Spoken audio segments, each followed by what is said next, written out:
Hello there, and welcome back to another episode of Rule the Waves 2 as Great Britain. Hopefully this is one of our last few episodes here, as I am already actively attempting to disengage all of my major capital ships. The vast majority of the fighting is already over, with a number of American battleships sunk, probably some carriers as well, although we haven't actually laid eyes on them aside from my aircraft, which, well, I don't entirely trust their reports. They've misidentified destroyers as battleships before, so, I think somebody needs to go back to ship identification school. But for right now, we're trying to disengage most of our capital ships, and we've got light cruisers trying to cover that retreat. So that's about where we're at. Looks like things are going fairly well for the most part. We've got a few more airstrikes going in, scoring hits on a sinking enemy juggernaut. And looks like most of the rest of our ships are doing fairly well. Mostly. Aside from the blunderbuss, which, yeah, she's on fire. Looks like she's getting her flooding under control, but the fire has spread, so we will see how things go. Alright, what do we have up here? What's Leviathan up to? Leviathan is in pretty bad shape there. Level 4 fires. What else do we have? Alright, well, Juggernaut over here is also on fire, but I don't see any major ships with flooding. It's just a matter of getting the fires out and then getting them out of the way. So that's what we're going to try and do. We're just going to have to keep on rolling right along. Oh, Blunderbuss is in trouble. More torpedo bombers going after the one Juggernaut that they can find. Hopefully it goes down soon, so we don't have to worry about other ships misidentifying. And I think this destroyer is finished off. Okay, we will detach the blunderbuss. Do you want to adjust final strike location? Honestly, no, I think that's good. Okay, blunderbuss is detached. She is currently attempting to get out of here. And, well, she's got to disengage in order to slow down and get those fires under control. So until she's out of the way, I can't really do a whole lot else. So let's keep on running. See if we can squeeze the katana a little bit closer. And how's the Forte doing? Well, she's actually doing fairly well. All things considered, still got plenty of ammunition left. So I think we'll turn the Forte back as well. Maybe we'll even be able to engage these heavy cruisers. Savannah class, Huntington class. Ooh, I don't know. That's looking kind of risky. Well, we'll go for a few more turns and see what they do. And if I need to, then I can turn back in and charge them. Enemy Congress class hit by torpedo. From what? Oh, over this way.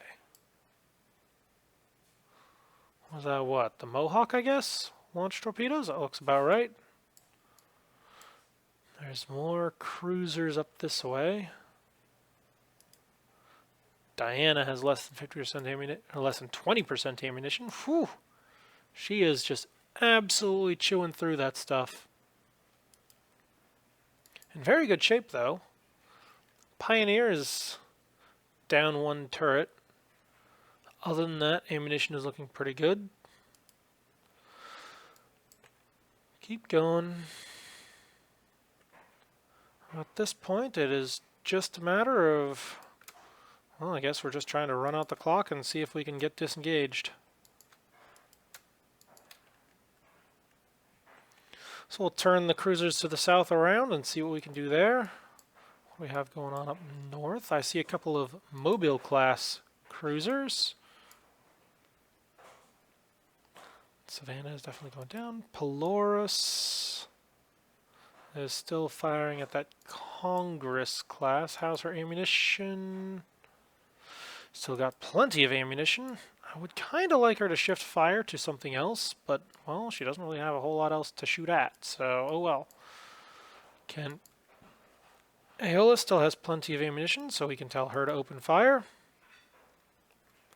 In fact, let's actually cut a little bit closer in and see if we can drive them back from the Leviathan.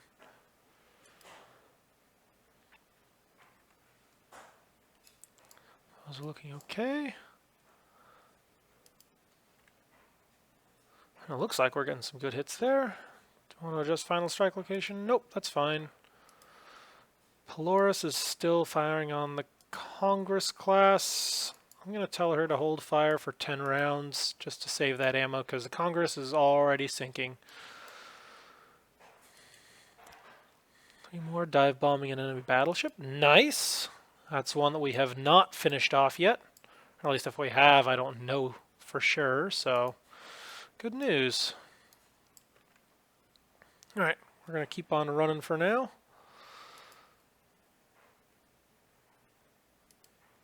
Ooh, nice! 3 more bomb hits on a heavy cruiser.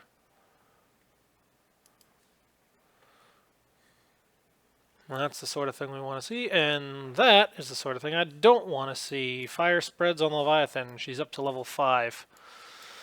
Oh boy.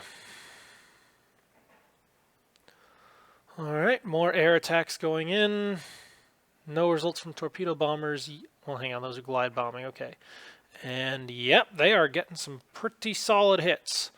Those glide bombers are dropping 2,000-pound bombs, so that's doing a lot of damage. Alright, more strikes on a destroyer. They all miss. Not seeing anything else significant. Does Polaris have arc of fire on anything? No. Can she pick up the pace yet?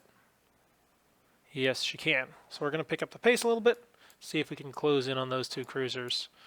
Aeolus is doing a pretty good job working over the cruisers to the north. Blunderbuss fire is spreading again, but I do believe at this point she is successfully disengaged, so we're going to drop speed and hold fire. And hopefully that'll give us a chance to get stuff under control. Ooh, 2 more 2,000-pound bomb hits on a cruiser. Yeah, she's in trouble. Savannah class takes a 4-inch hit. She's already sinking, so I'm not too terribly worried about that. And, well, no targets yet. Hold fire for another 10 rounds. Dive bombers going in on unidentified ship. 3 hits. It's still maneuvering though, so apparently we didn't do enough.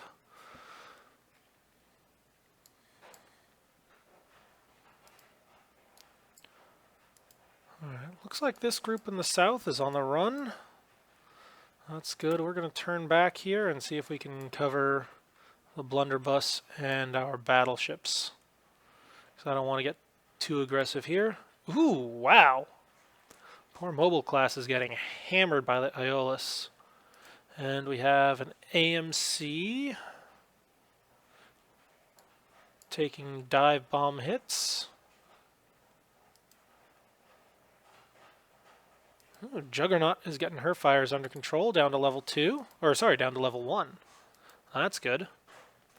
And we got a hit on, another hit on the sinking heavy cruiser.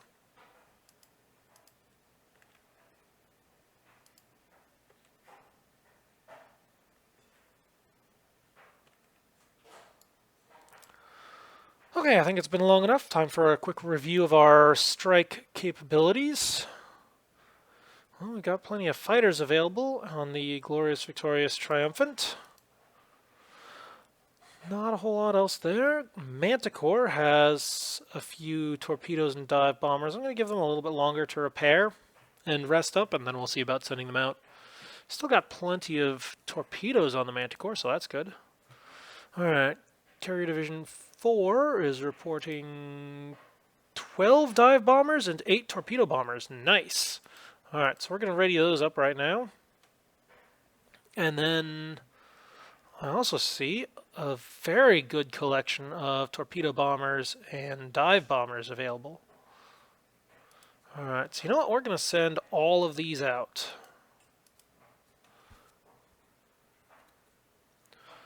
Okay, so general intended target. Honestly, I think somewhere around here is probably good, because we know there's a bunch of stuff here. So we're going to just ready all of those, and we're going to send them on out. Alright, so they'll be landing at dusk. Yes, that is fine. I want them going out and back quickly. Carrier Division 8. Not a whole lot else available. We still got a few more groups heading out. We've got... We do have torpedo bombers available. We've got a few fighters available as well. And that's about it. I'm going to send these a little bit further to the north. Over this way, I guess. Launch that.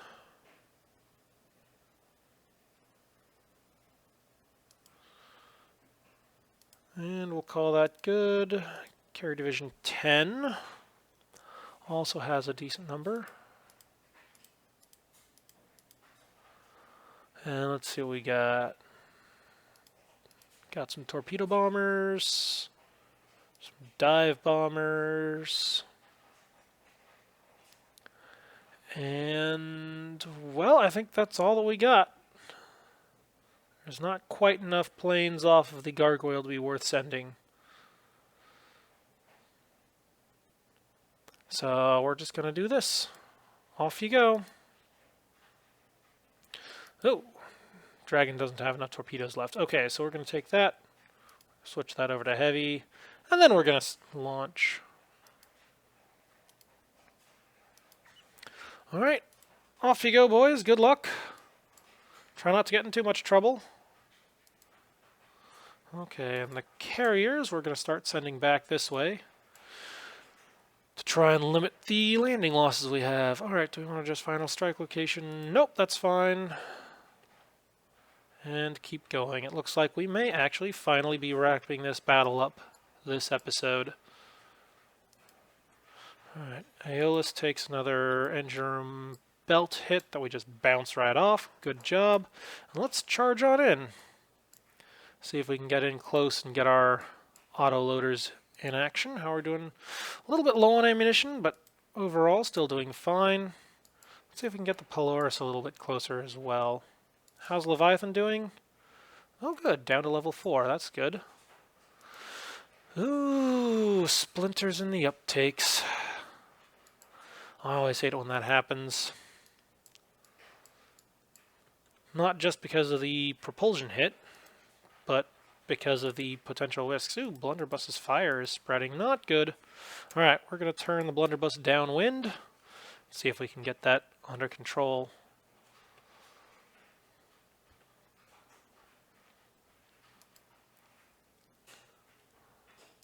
Alright, Juggernaut is reporting fire extinguished. Fantastic. And that means we can pick up the pace a little bit and start heading home. What do we have over here? Amphitrite has wandered into a place we don't want to be, so we'll just turn her right back around. We've got carriers over here. We're going to turn them to the west. And Behemoth is doing just fine. Alright, looks like most of our Juggernauts are in good shape. How's the Impenetrable? Doing good. How's the Forte?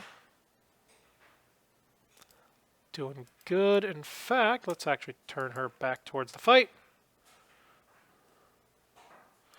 Yep, Diana cannot keep up. Which ship was that? This one. Okay, well, she's doing okay. What all do we have here? We've got a sinking cruiser and a destroyer that is still intact. Probably trying to pick up survivors, but I don't think that's going to happen here. Alright, and we have successfully engaged... Well, we've got one of the mobile class on fire. How's this other one doing? Still at speed. Aeolus, high speed increases flooding. Uh-oh. From what?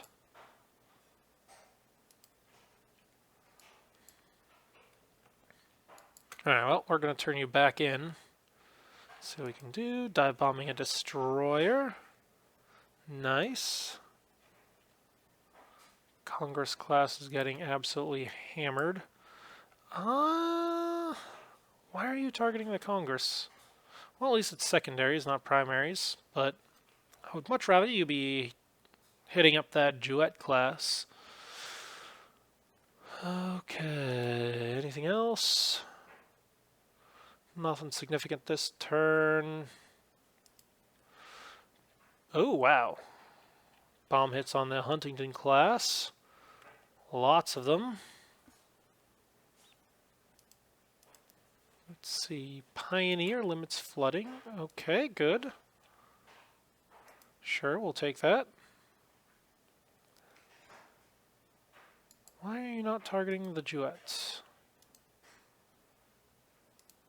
Huh. Did you lose sight of it in the smoke? Is it hidden behind the Congress? That's weird. Seems like the sort of thing that we should be notified of. Ooh, and here we go, hitting some stuff in the back areas.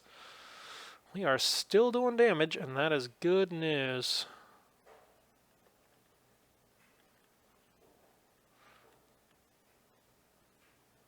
Do I want to just final strike location? Honestly, nope, that's good. Uh-oh. Aeolus rudder damaged. Alright, well, I guess it's time to actually start calling this one off. We're going to reduce speed to 10 knots. Oops, wrong way. There we go. 10 knots. That should help with dealing with the rudder damage. And we'll try and get the Polaris in the fight as well, but I don't think that's going to work. Adjusting final strike location. Yeah, we're going to push it a little bit further back. Just to make sure we're hitting important stuff and not the ships that are already sinking. Yeah, push it further back. Okay, keep going. Keep going. Why are they offering to do search float planes? I don't want any search float planes. Yeah, main force, no search. In fact, we can drop that cap down to light. Coastal forces, no search, light. Scout force, no search, light. Carrier force, no search, light. Yeah, we don't want any sort of search right now. Keep the planes on the thing, because there's not a whole lot else to do. Alright, we do need to start clearing out a lot of these reports. There we go. Clear out the unnecessary stuff, that way I can see what's actually going on. In fact, current time, 22:32. So this is, I guess this is what, GMT, and then this is local time. So we're going to eliminate everything that isn't relatively recent. So we're just going to clear all of those off. That way I can tell which stuff is actually enemy ships and which stuff is not relevant anymore. So I am still seeing a few reports about enemy battle cruisers, but they're all, well, at least most of them, are calling out. Hang on. That one's different.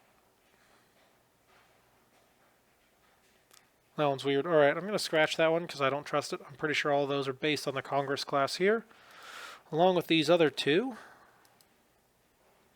Yeah, see, they're all straight off of the Congress. 2 different times, exact same location.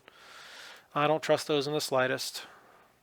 I've also got a report about 2 cruisers and some destroyers. Yep, not worried about that. This one's potentially relevant, so I'll keep that around. And that around. That looks like the same group, just didn't spot the same amount of things. This one is also useful, and that one, which one's that? Why is this one not showing up? Weird. Alright, I'm not going to worry about it.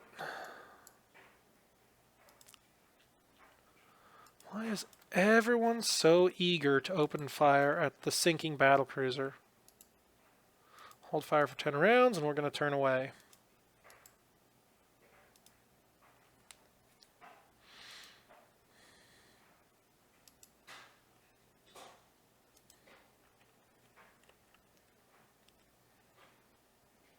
Keep on rolling, keep on rolling. Looks like the Leviathan got some flyers back under control again. Yeah, we're down to level 3. We might just get out of here without too significant losses. Even Blunderbuss is getting these fires under control. Fantastic.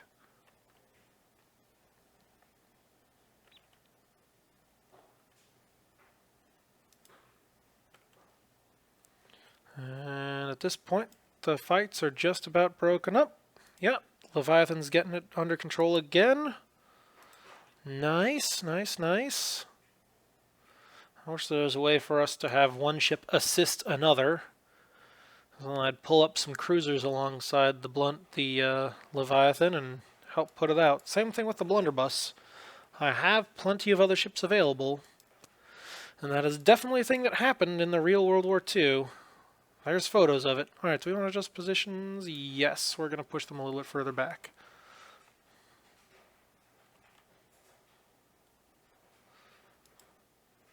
Yep, and we're going to put them over here. Oh, fire spreads again. Well, the fire's not out yet, so we're just going to have to keep on dealing with it. One more round of detaching, send it a little further over this way. And same thing here. Good luck, boys. Last strike of the day.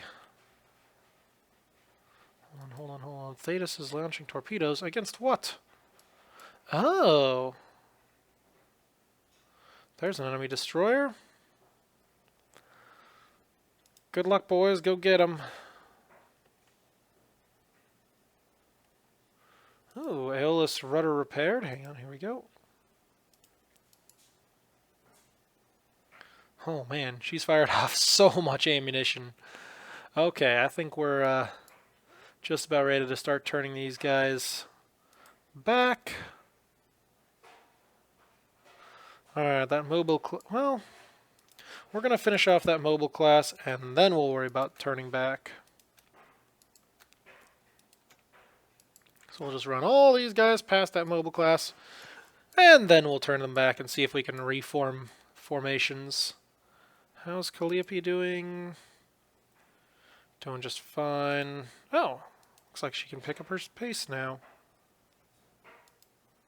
Squad max. I have no idea which ship this, or which unit this was originally a part of.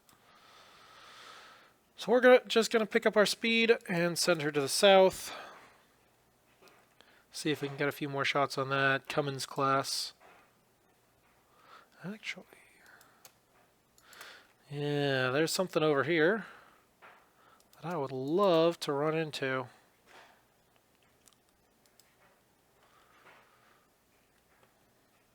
Hey, Blunderbuss is getting fires under control. Fantastic. Whoa, hang on. Enemy is launching airstrikes. Combined A factor 12.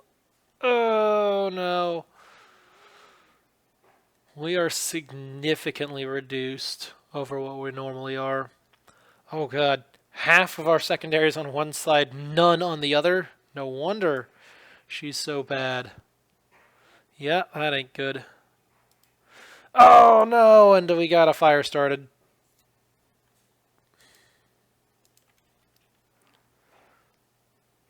Oh boy. Alright. Time to reduce speed again and see if we can get this thing under control. Downwind.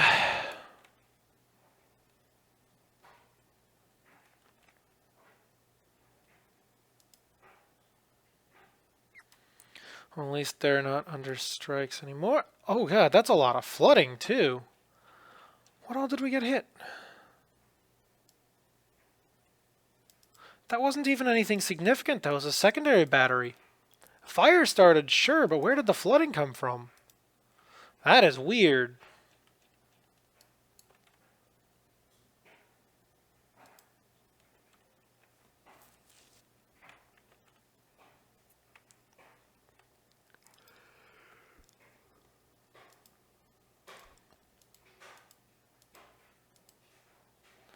Wow. Louisville-class heavy cruiser, and the aircraft called it a AMC. That is a full-on military vessel, not a converted merchantman. I think these guys need to definitely be sent back to their flight school for identification. One more adjustment of strike locations, and that'll be it. Oh no, I guess not.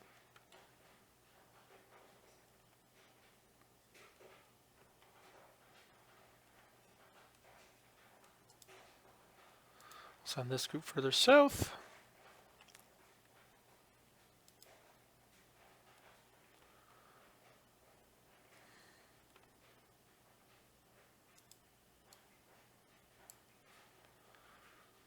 Oh, come on, we're almost done.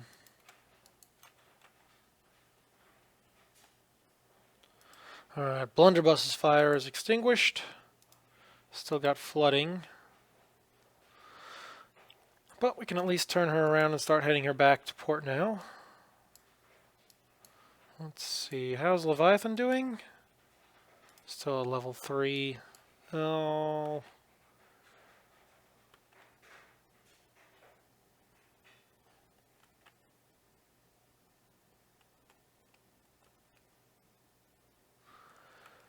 Oh, come on. Well, I'm seeing lots of hits on that mobile class. I'm pretty sure she is doomed. So now, at this point, we're just going to turn on south and see what kind of trouble we can get into. And just to try and save ammunition, I'm going to tell all of these boys to hold fire.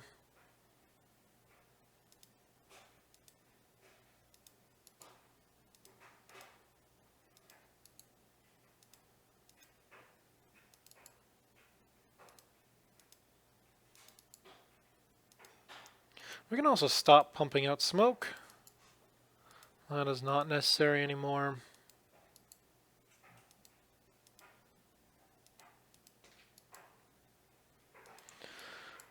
I'm sure the crews would appreciate that, not having mountains of smoke and soot that they have to clean off their ships.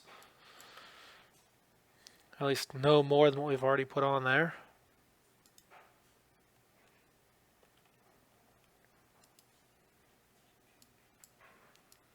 Okay, how's our chase going? Honestly, looking pretty good.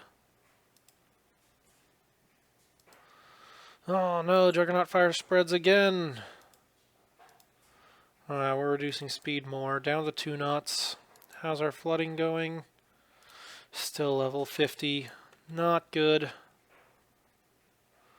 Adjusting final strike location. Yep, we're going to push that a little further down south and out.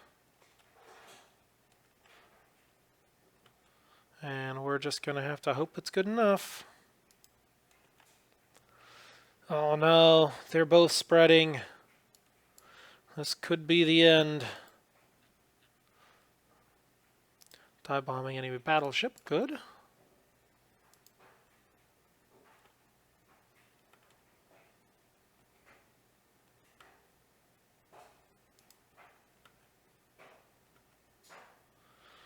Okay, Juggernaut's getting stuff under control. He's starting to limit the flames. You'd figure by now there wouldn't be a whole lot left to burn on there, but nope. Leviathan is spread again. She's up to level 5 as well now. Come on, man.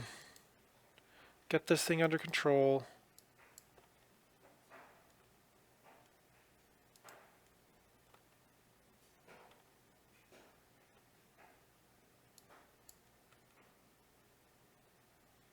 Oh, wow.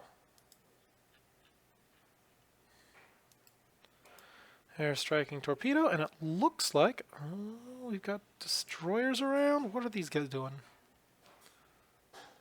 I have no idea what these guys are doing here. Let's see, they're supposed to be part of...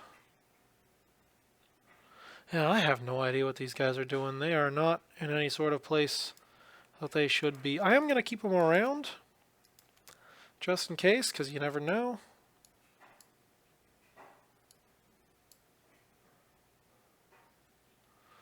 But I think this fight is just about over. Time to turn back. Oh, nice. What are we hitting over here? Probably hitting sinking ships, because that's right in the middle. Oh, good. Leviathan's starting to get stuff under control. And here comes sunset. And the fire spread on both ships again. Oh boy. More airstrikes going in. Plenty of hits.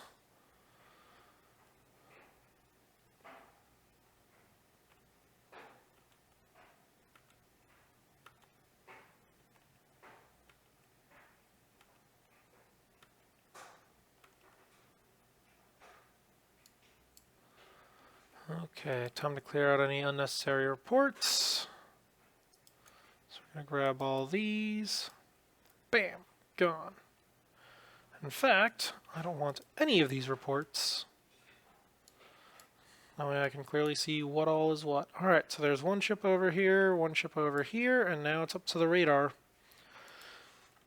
to keep track of where the enemy is.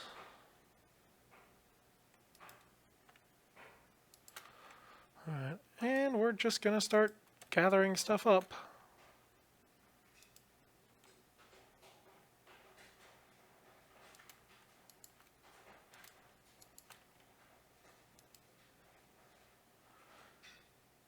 You know what? Yes, all ships start entering port. Oh wow. 3 dive bomb hits and we knocked her superstructure off.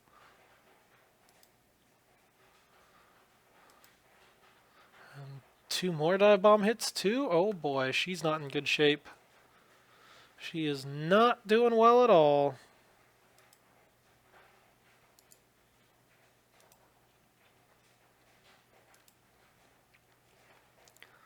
Oh, we're taking a few hits from the mobile, but we're doing lots of damage to her. In fact, open fire. And Diana can open fire as well.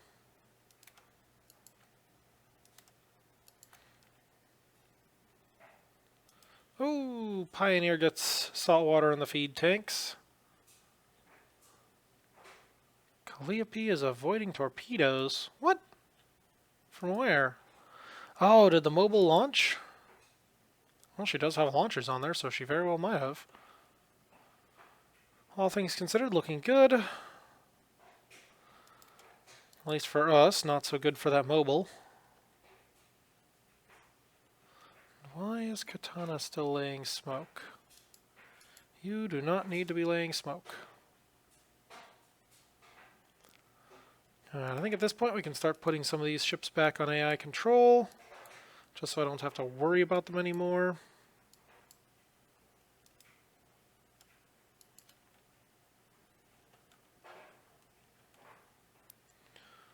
Okay, and that mobile class is gone. Time to turn around.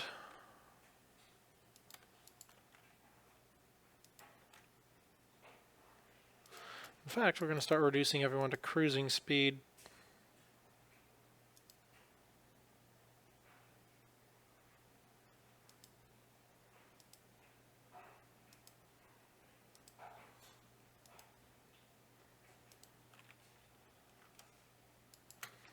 We'll see about reforming stuff. Okay, there's a few more reports here that I don't care about, so I'll clear those out. At this point, it's just a matter of, I guess, rolling out the clock.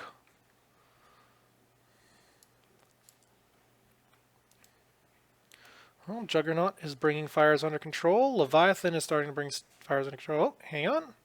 Juggernaut fires extinguished. Fantastic.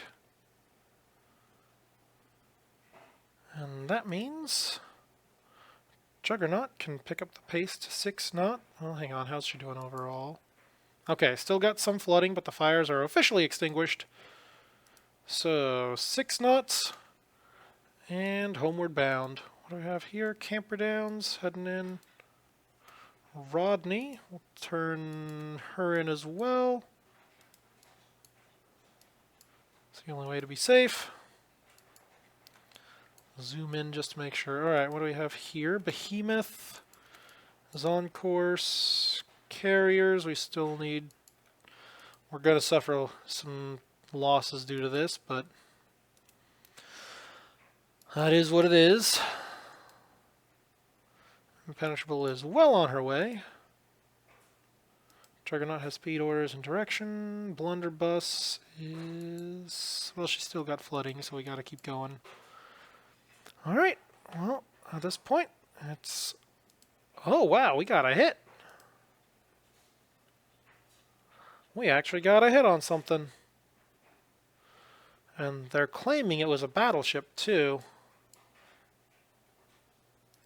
Oh, and they're claiming a battle cruiser as well. Juggernaut limits flooding down to level 1. Nice.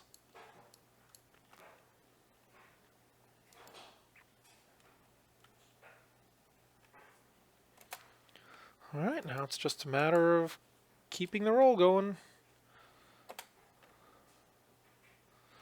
Dive bombing enemy destroyers. I'm not sure why they're going after destroyers, but... Oh, it's there and it's available and it's sinking. Okay. Well, let's go investigate.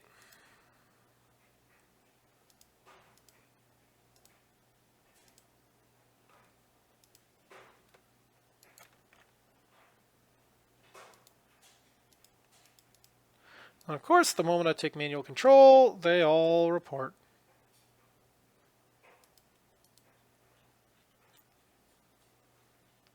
Well, that's nice to know about, but I'm not going to do a whole lot. So Thetis opens fire on enemy destroyer.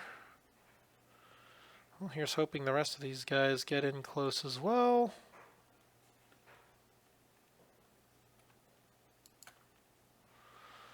Alright, boys, good luck.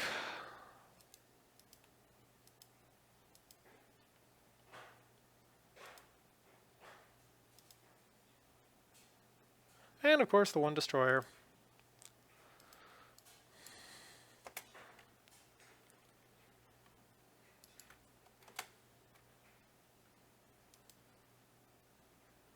Keep going, boys, go get them.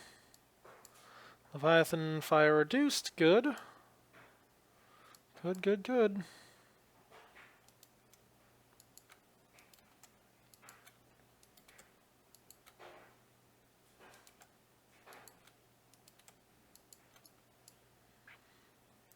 Fire is reduced again.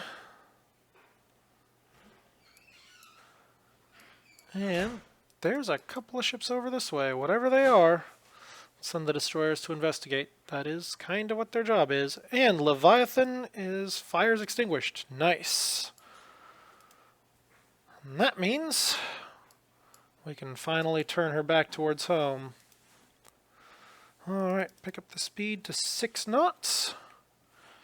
And walk this way.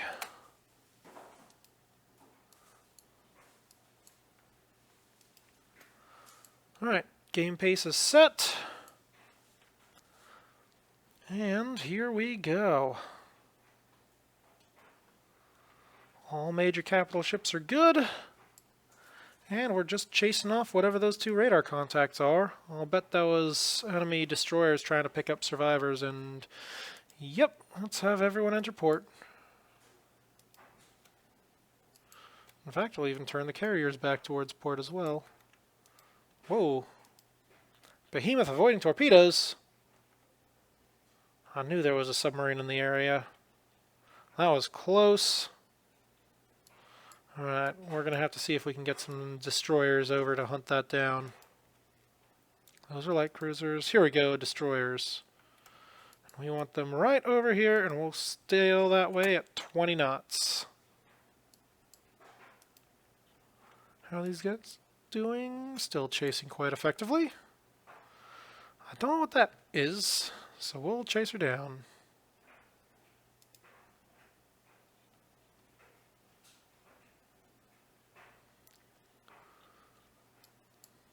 Okay.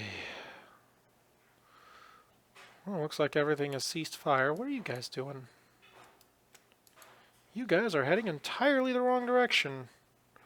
So we're going to drop you down to cruising speed and point you back towards home, along with everyone else. Come on. There we go. Now that everyone's pointed in the right direction, that should be good enough. And then we can pick up the pace. Now it's just a matter of getting everyone home. Hopefully before the battle time's out.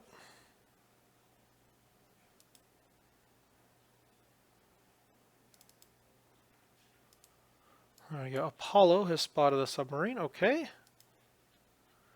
Yep, that's it. Now I just need to get the destroyers to hunt her down.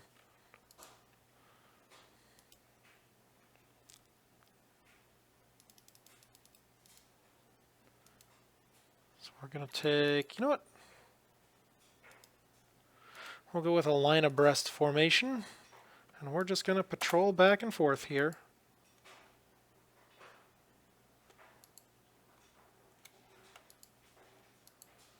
Because I know there's a submarine around here somewhere.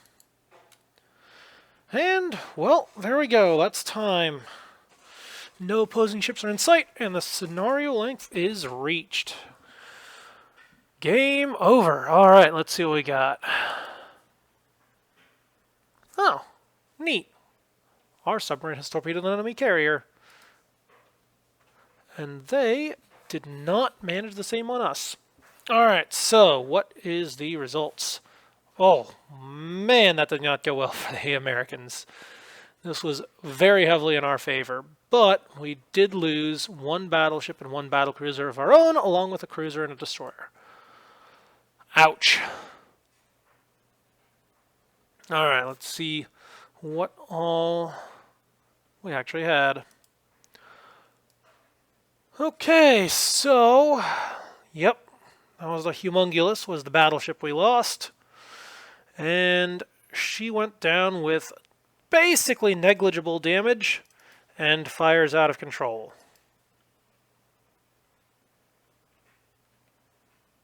Yep, fire spreads, and out of control. Bam, game over. Oh, man. Poor Humongulus. She always was an unlucky ship. Alright, now let's see about the North Carolina. Alright, so this is one of the American juggernauts. And she took 20 heavy hits, 42 medium hits, 5 torpedoes, and 7 bombs. Alright, so... Yep, looks like our 1,000-pound bombs are easily able to go through even a 5.5-inch deck. So yeah, that's just... It doesn't take much to go through even extremely heavy deck armor. And the deck armor is just so heavy, it's not worth it. It's just not worth it. Especially because deck armor doesn't care what direction the shell is coming in from. It's still just a flat surface. Whereas belt armor, it's easier to stack on more of it, and it does make a huge difference what direction it gets hit from. Just a little bit of angle and it becomes a whole lot thicker and a lot harder to penetrate. So I think this is just good proof right here that belt armor is far more useful than deck armor. Alright, we got a heavy missile hit here, interesting. And that hit the engine room belt, failed to penetrate, interesting. Hull hit fire started, so there we got a fire. We did fail to penetrate turret tops, so I have no idea what they've got on their turret tops. And then, what the heck? We have a 1,400-pound bomb, dud bomb hit that penetrated. Neat. That is hilarious. Alright, fire spreads, level 3, fire reduced by damage control, no report as to how much it's supposed to have. Fire reduced down to level 1, fire extinguished, hooray. Well, okay, not good for me. Here we got another 1,000-pound bomb hit that failed to penetrate. So I guess it's right at that borderline between penetrating and not with those 1,000-pounders. All right, so some of our air-launched torpedoes, damaging turret, hitting the engine room, causing flooding. Yep, limits flooding. Shoots down one aircraft, shoots down another one. So it does have very heavy capability, or at least it did back when it didn't have all of its secondaries knocked out.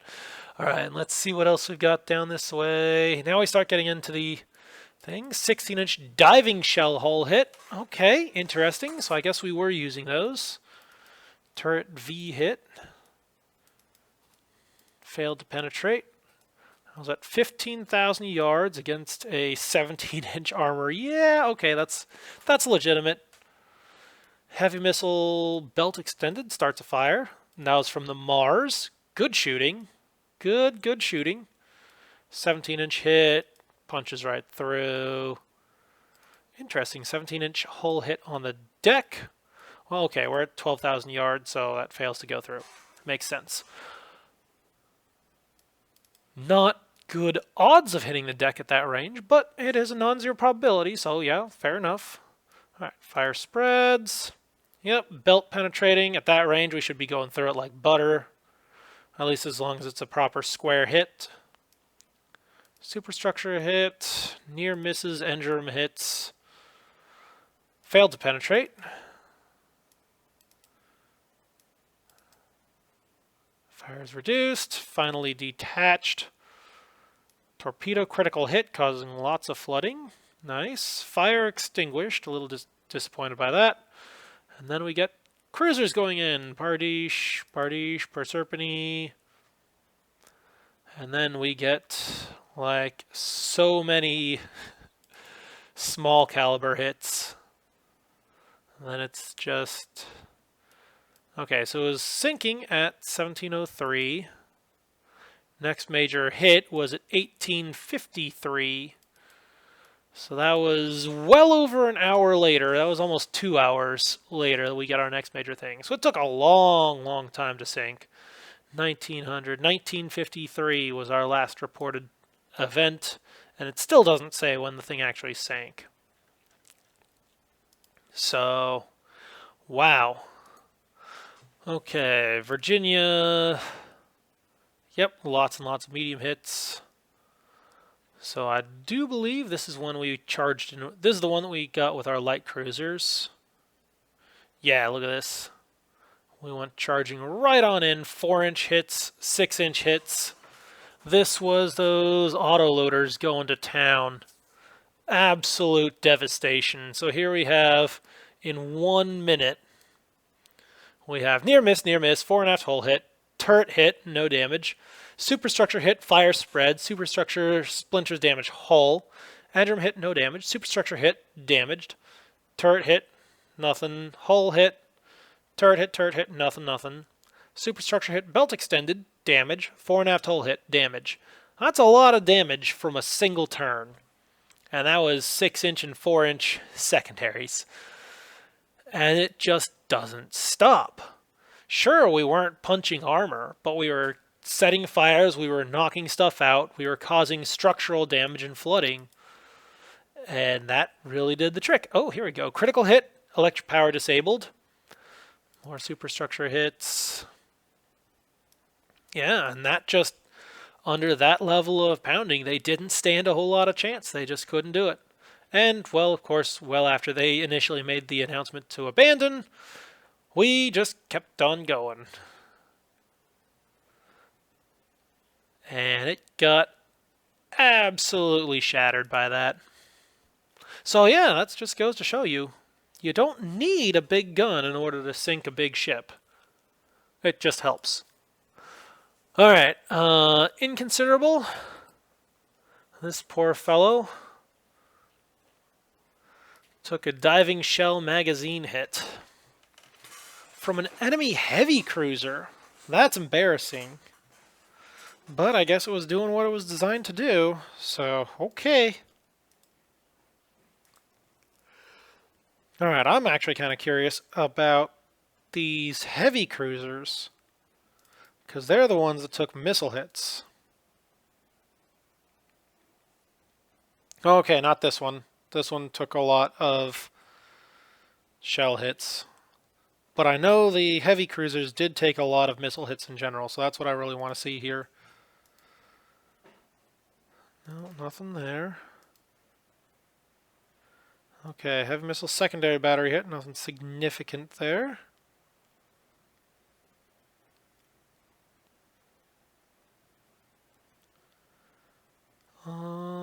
Anything else? No, nothing else in there. Alright, Vincennes. Well, here's one that got hit with a fire started. Okay. I'm not seeing a whole lot else. No missiles there. Huntington. Okay, so there's one fire from missile. So we did cause some fires. We did get some good hits in there. But nowhere's near what I would have expected. These missiles certainly are not a super weapon. I don't think they made a big difference in terms of the fight. Sure, they initially broke up the enemy cruisers. All they really did, though, was just save me some ammunition that I would have had to spend at them anyway.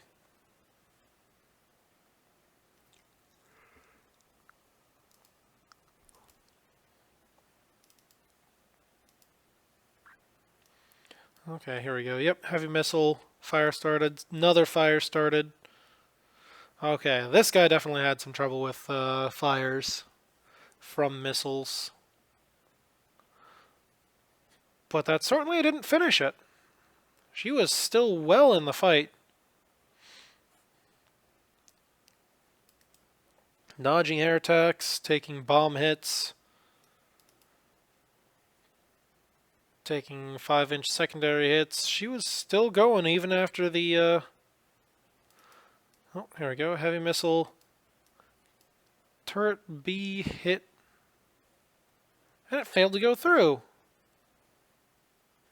It failed to go through a 6-inch turret. That's embarrassing. Yeah, so these missiles are definitely not as powerful as, you know, modern combat would suggest. Certainly not in onesie-twosies. If I was to do this more, I would just want lots more missile destroyers so I could throw much larger volleys of missiles at the enemy. Because they do seem to have significant effects. Just, you know, there's limited numbers of them. Whereas guns, we've got a lot more shells than we have missiles, and a lot more staying power.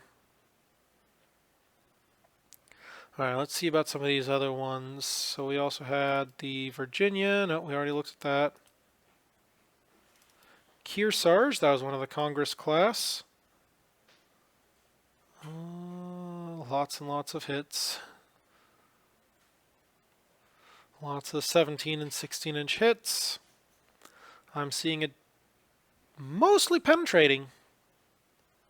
Yeah, mostly penetrating. Well, okay, not the 12-inch hits. 12-inch hits are not going through. But still, that is just not... 12 inches of armor, as we can see here, is nowhere near enough.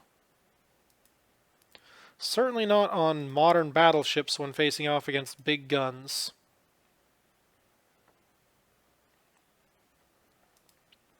And we still had our fair share of heavy damage. Well, looks like the South Carolina herself survived. Okay, she took a heavy missile hit. 2 heavy missile hits. Whoa, man. So it was just 2 missiles in quick succession, and that put her right up to a fire level 5, which spread to level 6. Fires reduced, reduced, reduced, reduced, reduced. Spreads, reduced, reduced. Fire extinguished. Evading lots of air attacks. So this ship, I'm guessing, just ran towards the back.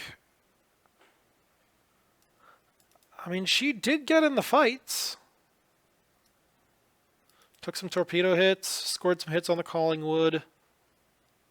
Scored some hits on the various destroyers, took another torpedo. She definitely got in on the fights, just didn't do as much as we would have expected. Alright, let's see. So, other ships that took a lot of damage. We've got the Juggernaut here. Let's see how she did.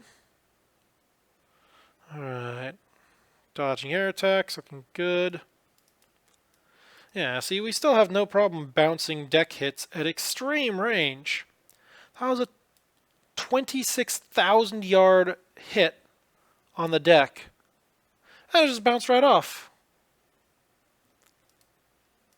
So those deck armor, yeah, it's useful, but I think the fact remains that the belt is more important overall.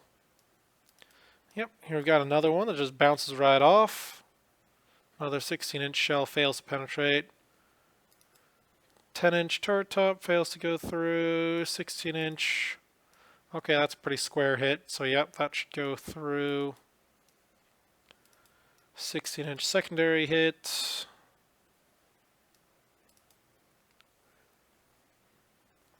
Starts taking... Well, we're still bouncing a lot of this stuff. Scroll down a little bit more. Still lots of bounces. There's still some penetrations. Oh my god, that's 35,000 yard shot.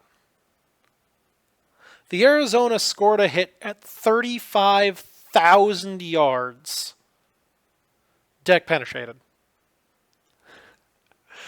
Wow. I will give them full credit for that. That is an insanely long-range hit. Alright, let's see what else we have in here. Oh, here we go. We've got a 17-inch hit, also at 35,000. Actually, this one's just a little bit longer, 35,769 yards. Nice. Superstructure hit, splinters in the uptakes.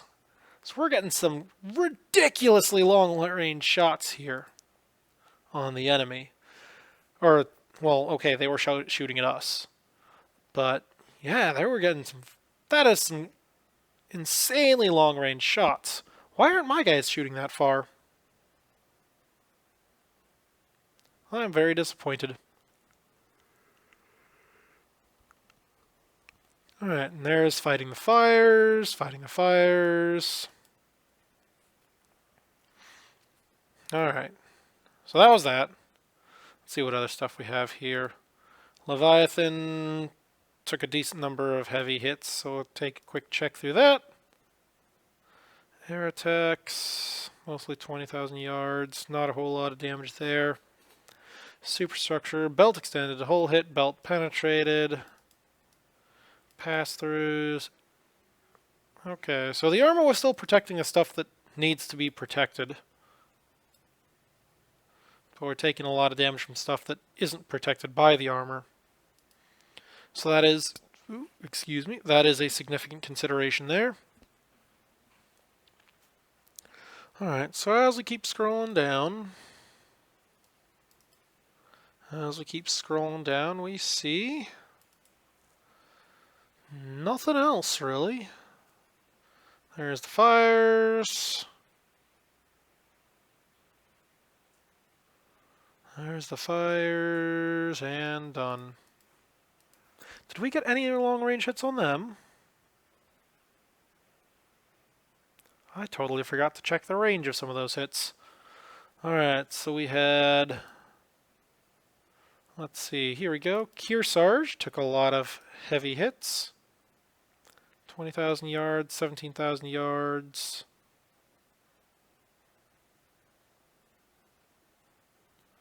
Nothing too significant here.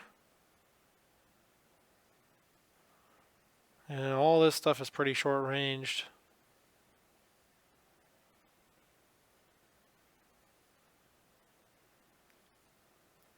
Again, 11, 12,000 yards.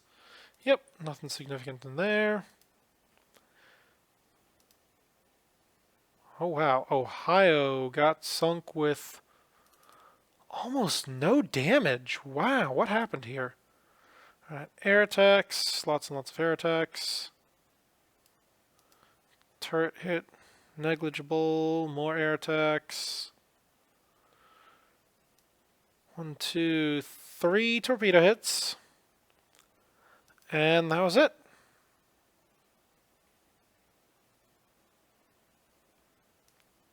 Sinking. And then a whole stack of dive bomb hits. 1, 2, 3, 4, 5, 6.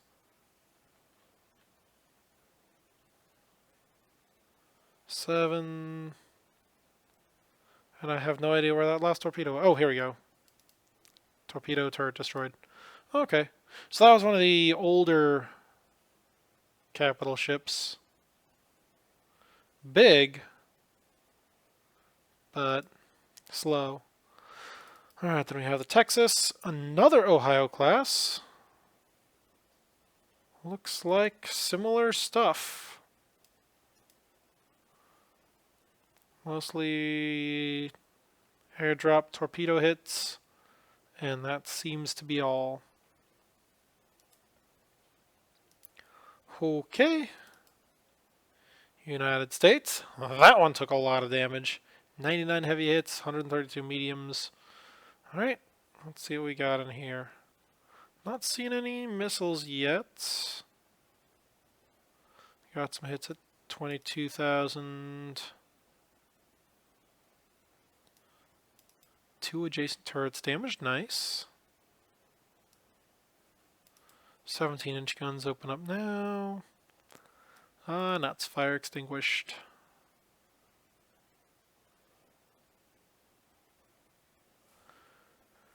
And then fire's raging out of control, and then most of the other stuff happens. Because she took forever to sink.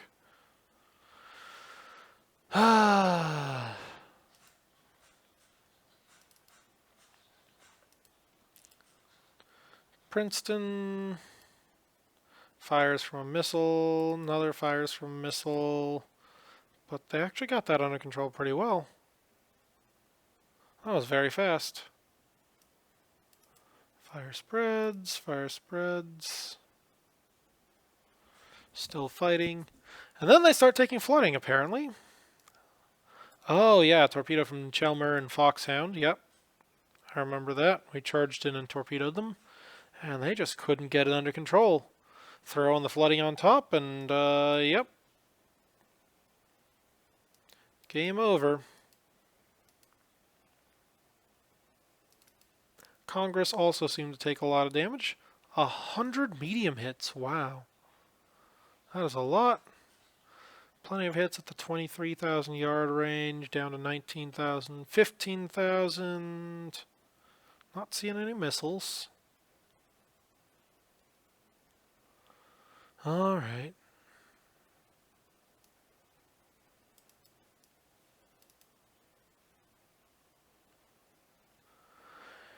Okay, well, not really seeing a whole lot here.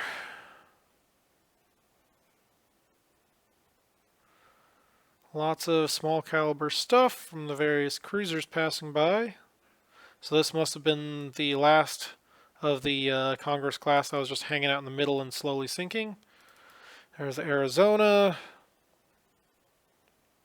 3 torpedoes, 6 bomb hits. Yep, that'll do it real quick. Okay, heavy missile. Engine hit belt failed to penetrate. Interesting. Torpedo engine hit. Torpedo critical hit. Has heavy flooding. High speed increases flooding. Still suffering. Still suffering. Limits.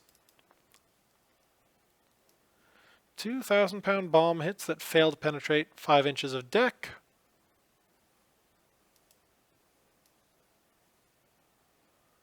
And then we got some flooding from the dive bombs. And that looks to be about it. They weren't able to get stuff under control. Oh, wait. Here we go. Missile hit, fire started, and then game over. Alright, let's see, what other stuff do we have here? How about the carriers? Alright, so next up was the carrier Yukon. Took 3 heavy hits and a torpedo. What were those? Okay, we had a heavy missile hit. Interesting. Wish I knew what range this was happening at, because that must have been a long ways away. And that started the fire, prevents them from launching or recovering aircraft. Fire is reduced, fire extinguished. Still under air attack. Another heavy missile hit. Starting fires, destroying aircraft, splinters damage machinery. Oof. How is she still afloat after that kind of stuff? And a second one right afterwards, too. Well, okay, not right afterwards. That was several minutes later.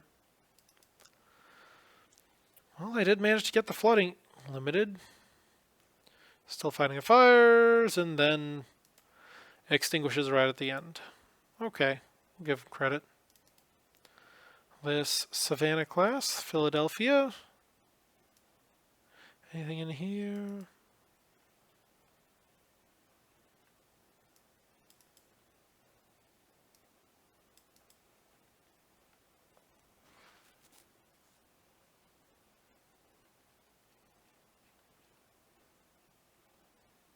Nothing significant.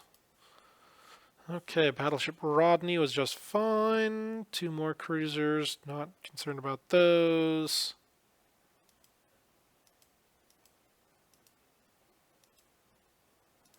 Essex, heavy damage from 1 heavy hit, 1 torpedo, and 6 bombs. What was that? Okay, a heavy missile. Interesting. And their carriers were not on the front. I don't think I ever actually got eyes on them with my surface ships.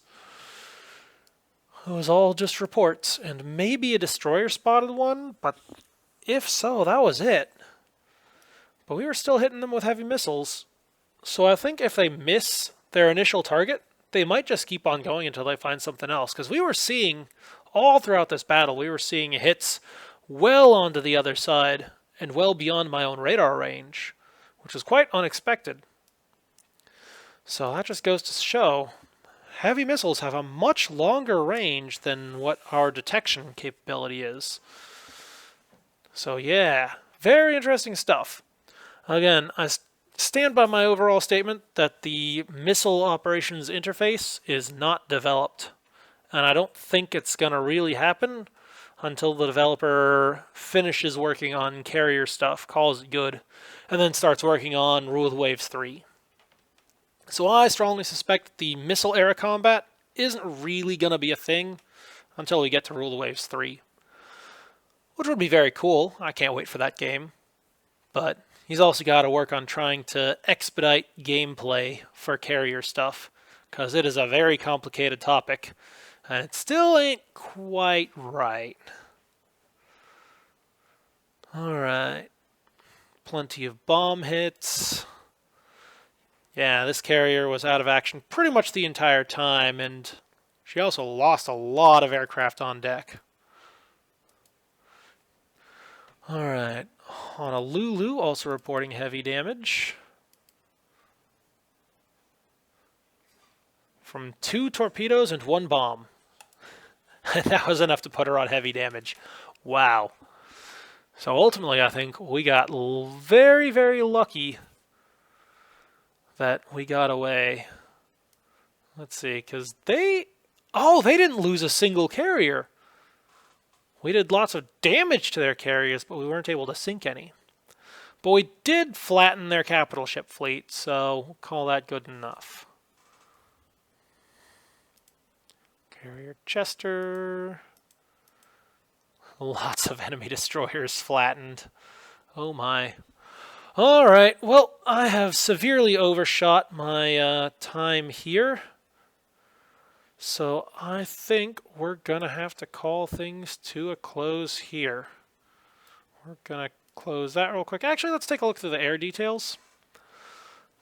So we'll spend a little bit more time here. All right, so of the original forces, America did start off very heavily in favor of fighters, whereas I had a much more even mix. So that's interesting. The AI does heavily emphasize fighter combat. They only had 64 torpedo bombers to begin with, of which they lost, total losses 31, 13 to AA fire, 34 air to air. What? That doesn't math. And one lost on the ground. That really doesn't math. How the heck are they getting that? Alright, well, whatever. Dive bombers, very heavy losses there. Yeah, that makes sense. Because they were using a lot of those things. They were quite the nuisance. Glad they weren't using that many torpedo bombers, though. Alright, let's take a look at the actual air details and see what we got here. Alright, so... nuts, I can't sort by kills. Let's see how our fighters... Oh, wow, we got some good aces here. Some good aces made there. Our fighters were just absolutely cutting them up. I'm seeing some big numbers of fighter kills here.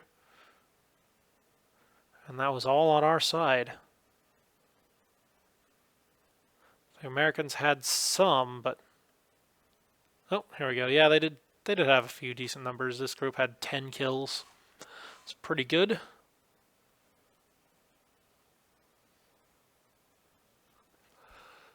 Alright, let's see about offensive-wise. Not so good. Well, this group got a good number of bomb hits. There's more there, more there.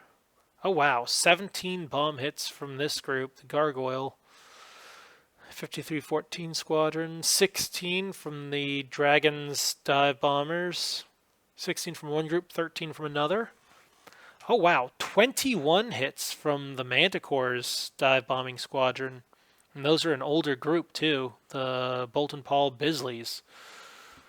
Nice. So that's a pretty good group.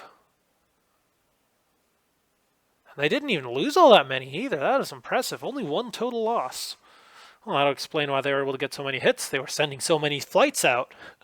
Same thing with the Glorious's Blenheims. They did have a decent number of losses, but they were probably a little bit faster, hence a faster turnaround.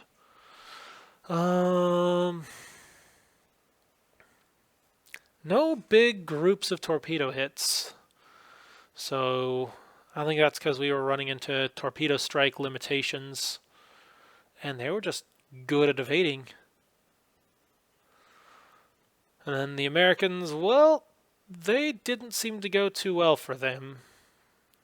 They had lots of losses and not very many hits. So, very much the air war went heavily in my favor. And the surface battle, amazingly enough, actually went in my favor as well. For which I am very, very fortunate. And I think the fact that the air war went in my favor is the reason the surface war went in my favor. Alright, let's see. So, quick review here. Looks like the enemy fleet was just sailing off to the south. That's a little weird. Okay, well, if that's what they're going to do, then fair enough. Alright, let's call this battle to a close. Hooray, major victory, gain 2 prestige, 150,000 victory points. Oh my god, that is insane. Enemy invasion averted, yay. We will call that there. Hooray. Yep, celebrating our various pilots.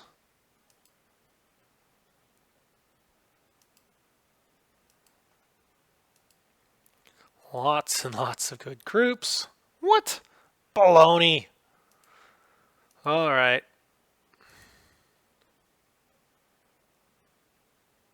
And, well, that was quite the military exercise there, but I think we're gonna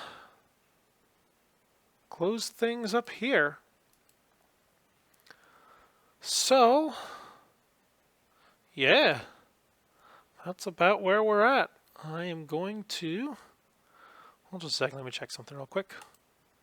Alright, yep, just making sure I still have the save game from before we started this military exercise.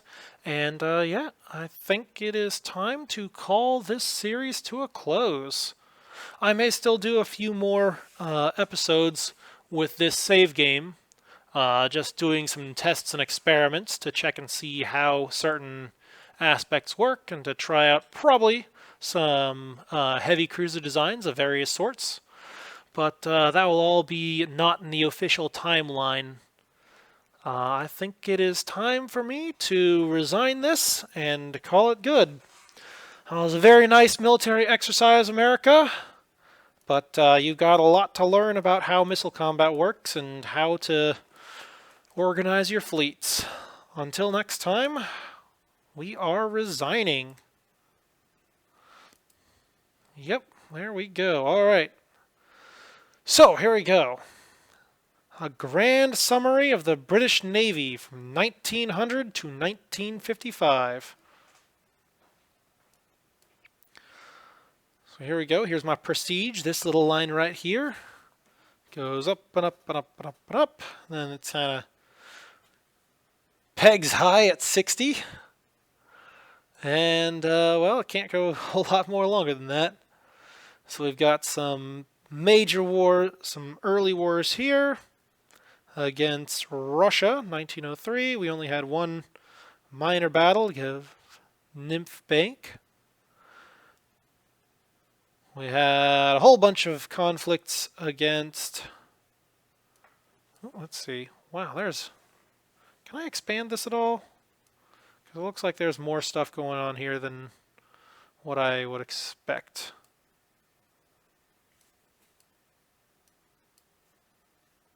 Nope, can't expand it. Nuts. Alright, here was our first French War. Nice little jump in prestige here due to the various glorious victories here. Here's a war against America and France, I guess.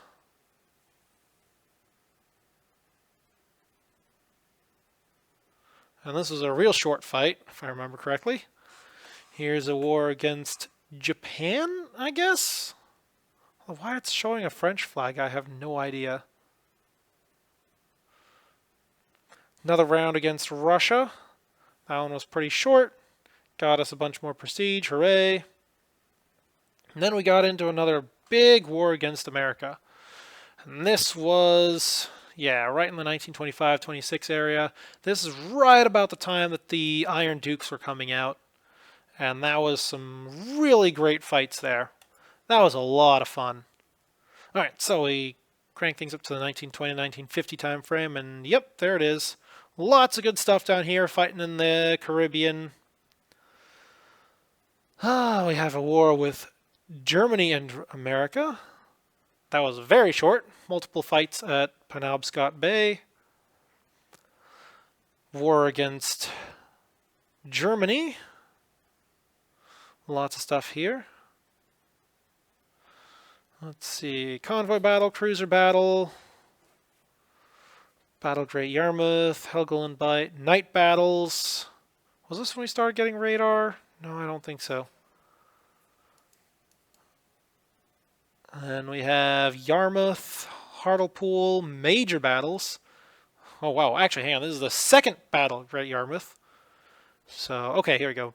Yarmouth, second Yarmouth, night battle, and radar battle, Battle of Hartlepool. So this is where we really started getting that stuff. Now, this was a busy war here, where we really started seeing some of that modern technology taking effect. Not only the big battleships, but we started getting aircraft in the mix, and we started seeing radar showing up as well. One more very short round against America right here, Penobscot Bay and Fundy. And it looks like America just did not want to deal with that. Actually, hang on, no. Sorry, Battle of Fundy, that was the Clash of the Titans. That was the first time we really saw Juggernaut on Juggernaut action. And, yeah. That was pretty fun. Here we have the World War from 1947 all the way through 1953, and I can't even see all of these things. They were so big that they're at the top of the map.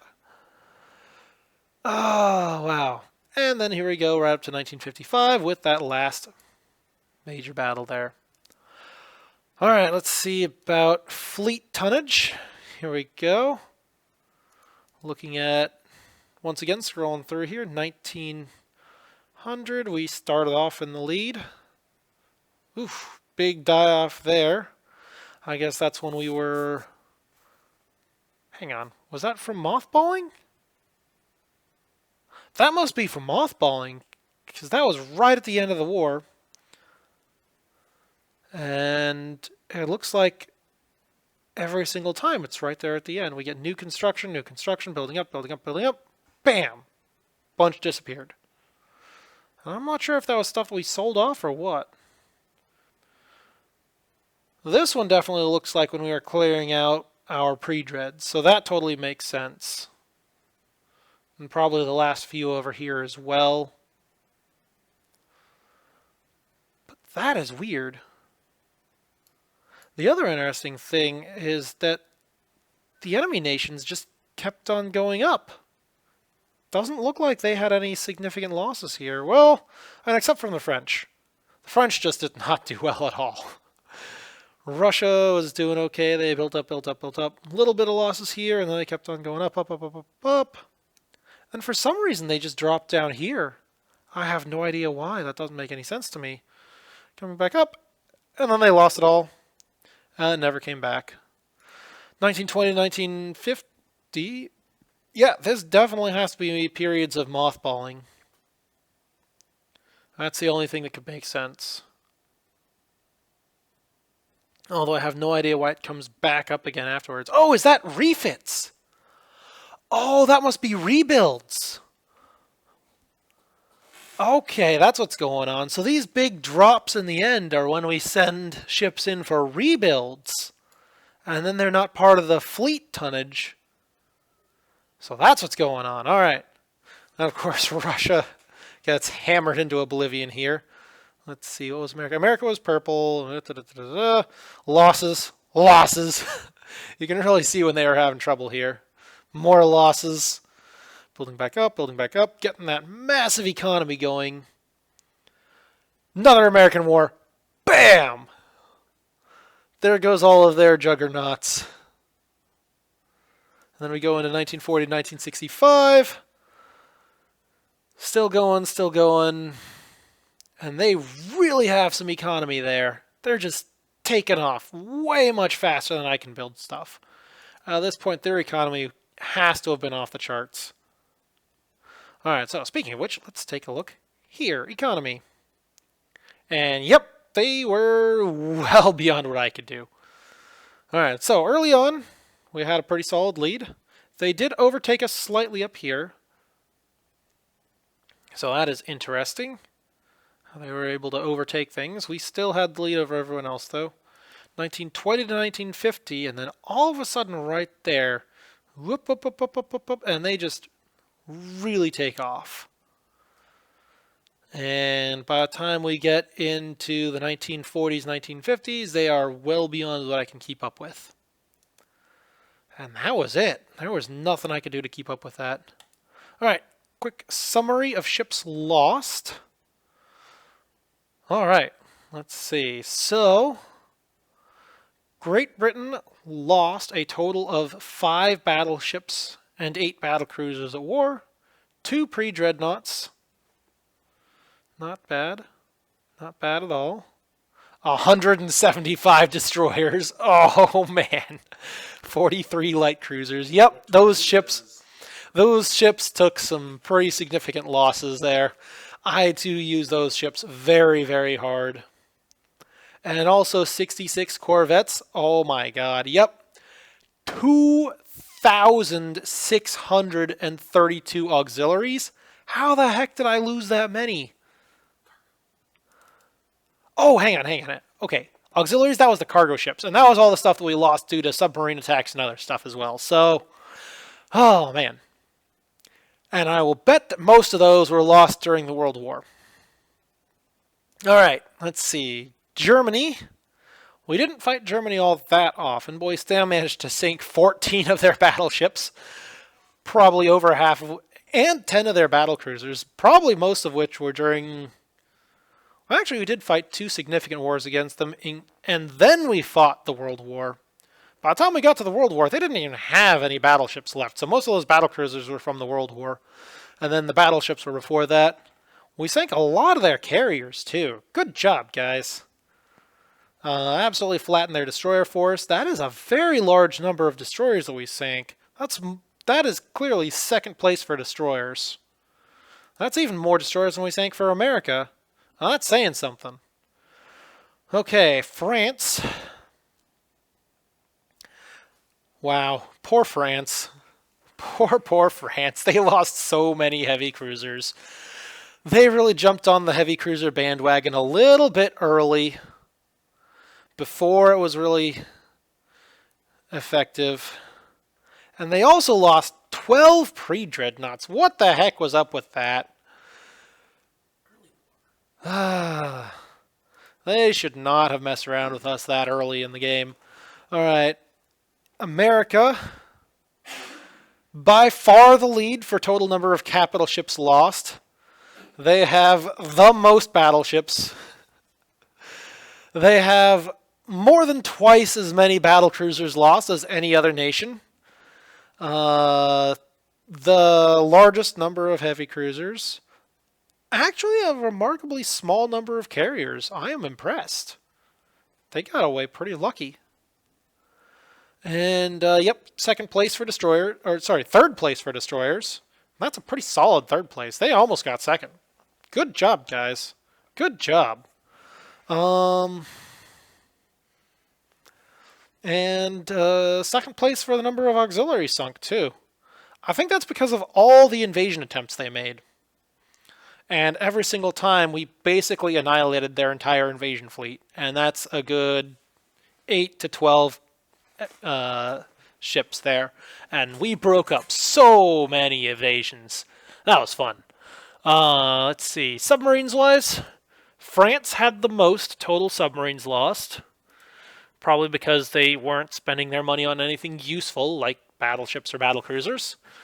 Germany had the second most. Again, I believe most of these were lost during the World War, when we were in full-on Corvette production and trying to flatten everything. Japan also has a large number of submarines. That's a pretty solid second place. USA came in a distant third. Italy came in fourth. And, well, Russia, they don't really understand how submarines work, I guess. Or at least, no, they weren't in any wars against me while we had effective submarines and anti-submarine warfare. So I guess good for them. They were smart about not declaring war on me after they learned their lesson. So, good job, Russia. You learned your lesson early and then didn't mess with us ever again. All right, well, I think that about covers things here.